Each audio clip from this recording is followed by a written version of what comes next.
Manipur Top Channel dagi video amta thagasage ngasi fongbasi fongda November tang 13 ta lambida khamlamba truck na thomjinbada mama masa yauna ahum sire.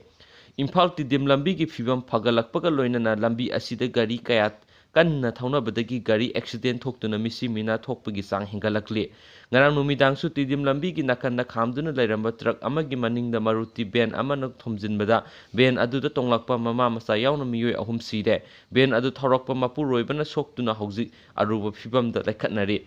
Thaudo asi ngarang numidang pung 10 rom taba matamda yumnam khunauda thokhibani laibak thiba thaudo aduda laikhidraba mama masa ahum adudi wahembam ongbi fajabi allies isen sahi kuntraga manga maki masanupi Pintu sahi 10 amadi masanupa Andrew sahi mangani soktuna laikhatnariba mapu roiba adugi mamingna wahengbam umakanta sahi kuntraga nipan kawi mahak wangoi wahengbam laikhaida laibani hairi.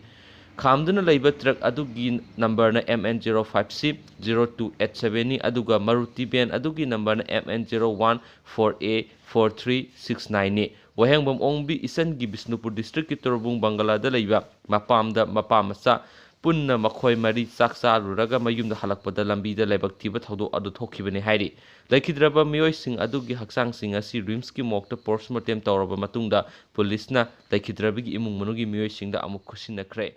Yam nuwaitab thaudo ni and thank you.